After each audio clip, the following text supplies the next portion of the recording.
Oi pessoal, hoje vamos dar início à nossa terceira aula prática. O assunto abordado hoje será hemácias da câmara de Neubauer, hemoglobina e reticulócitos. Vamos começar com hemácias na câmara de Neubauer. A contagem do número total de hemácias pode ser feita manualmente em câmara de Neubauer ou por contador automático. Os materiais utilizados são tubo de ensaio, câmara de Neubauer, solução fisiológica, micropipetador, becker para colocar o soro fisiológico, estante para colocar o tubo de ensaio e o tubo com a amostra. A amostra utilizada é sangue total, com EDTA. Agora, vamos passar o soro fisiológico para o becker, para que possa ser pipetado. Mais ou menos 20 ml.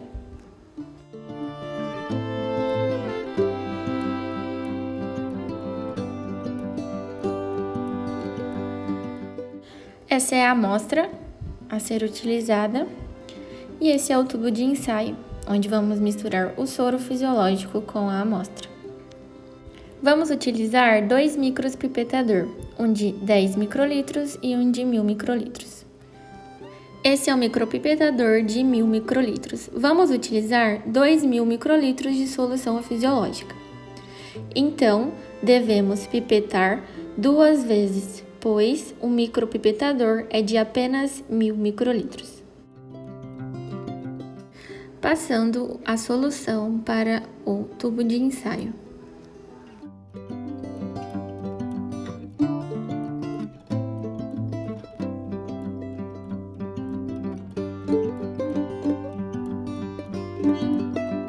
Agora vamos homogeneizar a amostra para ser pipetada. Vamos utilizar 10 microlitros de amostra de sangue total. Essa é uma pipeta de 10 microlitros.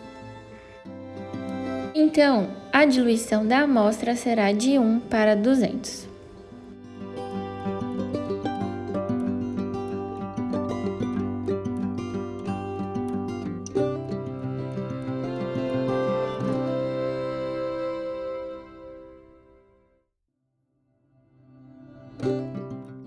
Sempre limpar o sangue da parte externa da ponteira, delicadamente.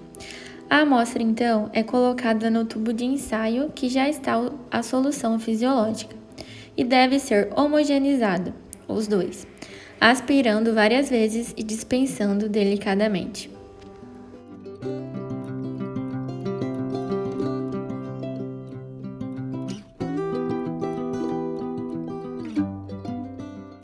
Agora vamos para a preparação da câmara de Neubauer. Devemos passar o dedo umedecido nas duas laterais da câmara e em seguida colocar a lâmina em cima. Fazendo essa técnica para que a lâmina fique fixa à câmara de Neubauer. Após esse procedimento, vamos ver se a lâmina está fixa na câmara, lentamente batendo o punho na bancada, delicadamente. Desta forma. Nesse momento, vamos preencher a câmara de Neubauer. Antes disso, devemos homogeneizar a diluição. Usando um micropipetador, aspira a diluição e assim vamos preencher a câmara.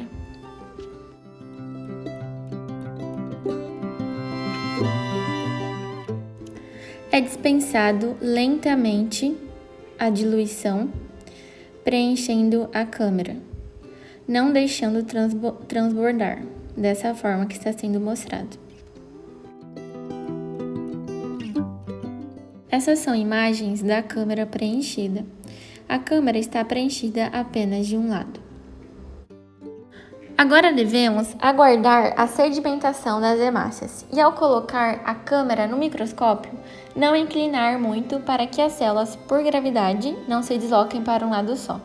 Bom, devemos focar o retículo de contagem em menor aumento, 4 vezes, e passar para as objetivas de 10 vezes e depois 40 vezes. Posicionando a câmera no microscópio, deixando o lado preenchido com a diluição embaixo da lente objetiva para a leitura. Para a realização de contagem de hemácias, é utilizado esse quadrante do centro, onde está circulado. Porém, vamos utilizar apenas 5 quadrados, os 4 dos 4 cantos e um central, como vamos mostrar nessa imagem, onde está marcado com pontinhos vermelhos. Então, devemos contar hemácias de 5 quadrados na área central da câmera, delimitados pelas linhas triplas. São incluídas hemácias que estejam sobre 2 lados da linha tripla, regra do L, e que encostam até a segunda linha. Quanto aos outros 2 lados, ignorar as hemácias que encostarem na primeira linha interna, multiplicar o resultado pelo respectivo fator de correção, calculado a partir do método utilizado. Podemos fazer a contagem também desses 5 quadrados em diagonal, como está sendo mostrado. Nessa imagem, mostramos um dos 5 quadradinhos dentro do quadrante onde vamos fazer a contagem das hemácias. Para facilitar a contagem, ela pode ser feita em zigue-zague, conforme está sendo mostrado. Após a contagem dos 5 quadrados, vamos fazer o fator de correção, para saber o valor absoluto de hemácias, pois o sangue foi diluído em 1:200. Essa é a forma utilizada para descobrir o fator de correção, onde F significa fator de correção, H é a altura da câmera, é 10, esse valor é fixo. O D é o valor de diluição, que no caso é 200, pois foi diluído 1:200. Então, a fórmula ficará dessa forma: 10 vezes 200 dividido por 0,2. Bom, o fator de correção vai ser 10.000. Portanto, a quantidade de hemácias contadas nos 5 quadrados deve ser multiplicada por 10.000. Aqui é apenas um exemplo, onde supomos que contamos 503 hemácias, então será 503 vezes 10.000, onde o resultado será 5.030.000. Agora vamos falar sobre o exame da hemoglobina. Para avaliar a gravidade da anemia ou de policitemia é usada e também serve para monitorar a resposta a algum tratamento. Esse exame mede a quantidade de hemoglobina, uma proteína das hemácias, em uma amostra de sangue, e isso indica a capacidade do sangue de transportar oxigênio aos tecidos. Esse é o analisador bioquímico utilizado para fazer o exame da hemoglobina. Vamos na opção Testes e selecionamos hemoglobina. Deve-se sempre lavar a cubeta antes de passar a amostra.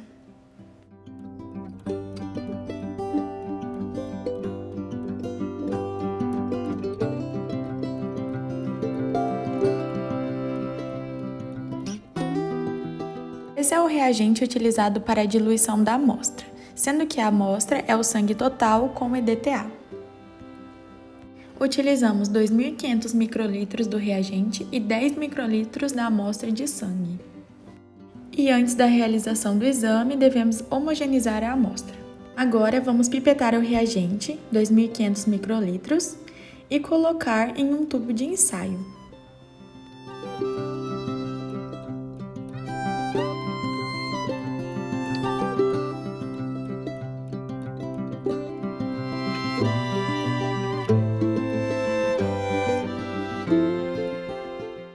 Homogeneizar a amostra e então pipetar 10 microlitros de sangue total, limpando sempre o excesso de sangue que fica na parte externa da ponteira.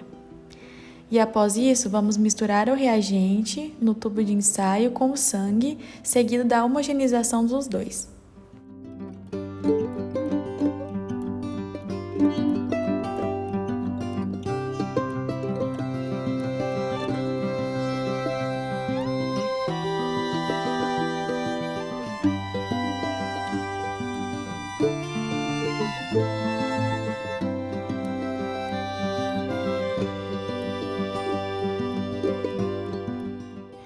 Marcamos então 5 minutos no cronômetro para que o agente químico adicionado ao sangue possa causar a lise das hemácias e liberar a hemoglobina para a fase aquosa. Após esse tempo de 5 minutos, podemos passar a amostra no analisador bioquímico e o resultado sai no mesmo momento.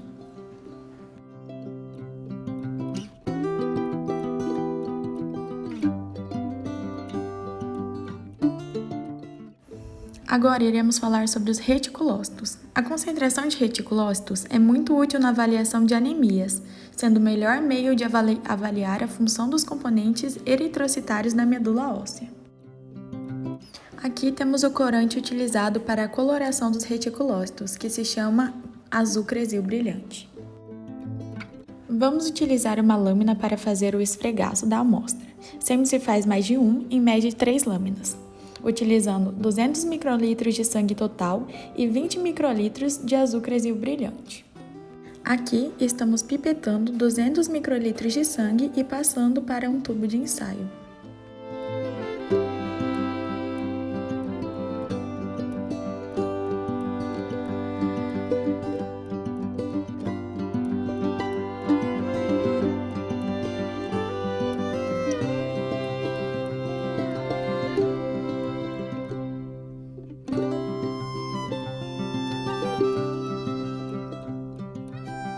Agora pipetamos 20 microlitros de azul cresil brilhante e colocamos o corante junto com o sangue no tubo de ensaio, seguido da homogeneização.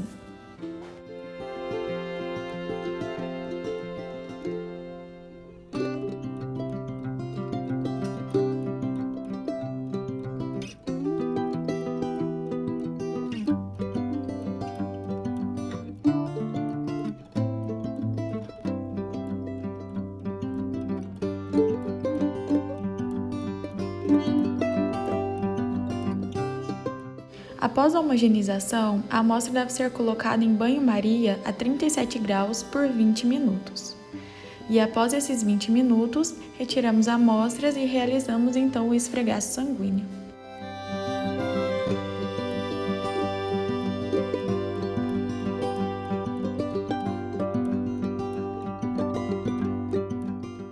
Aqui utilizamos a pipeta para pegar a gota de sangue e poder colocar na lâmina.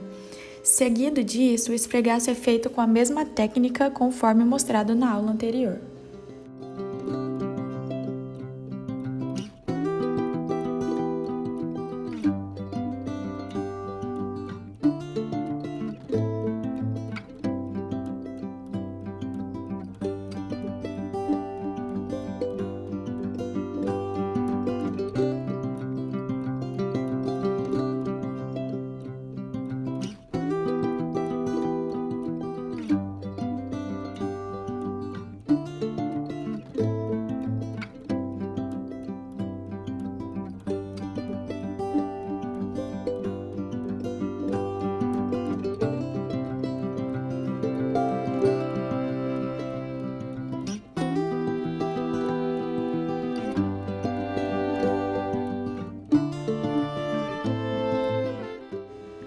É importante frisar a identificação das lâminas e, após a secagem, elas estão prontas para a leitura no microscópio óptico.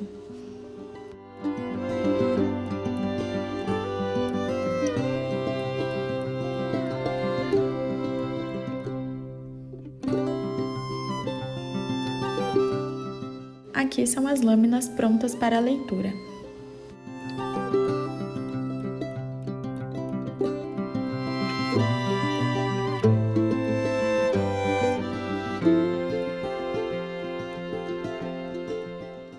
Agora podemos seguir para a leitura da lâmina no microscópio.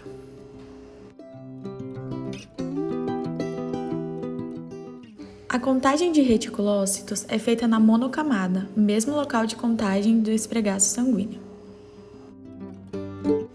Para que seja feita a contagem de reticulócitos, precisamos descobrir quantos campos contar. Para isso, devemos contar as hemácias de um campo todo. Então, após contar todas as hemácias de um campo, pegamos o valor 1000, que é um valor fixo, e dividimos pela quantidade de hemácias, no caso 320, e obtemos 3,12. Então, com esse valor, sabemos que devemos contar 3 campos de reticulócitos. Após a contagem dos 3 campos, obtivemos, por exemplo, 4 reticulócitos. Esse valor, 4, deve ser dividido por 10 e assim obtemos 0,4. Esse valor deve então ser multiplicado pelo valor das hemácias do hemograma desse animal e o resultado será, por exemplo, 16.000 reticulócitos absolutos. Essa é uma tabela com os valores de referência e mostra que o valor encontrado é anemia não regenerativa ou pouco regenerativa. Aqui temos uma imagem mostrando os reticulócitos nas pontas das setas vermelhas. Essa imagem pegamos na internet do site Tiro Jaleco. Bom, qualquer dúvida é só entrar em contato, estamos à disposição. Muito obrigada!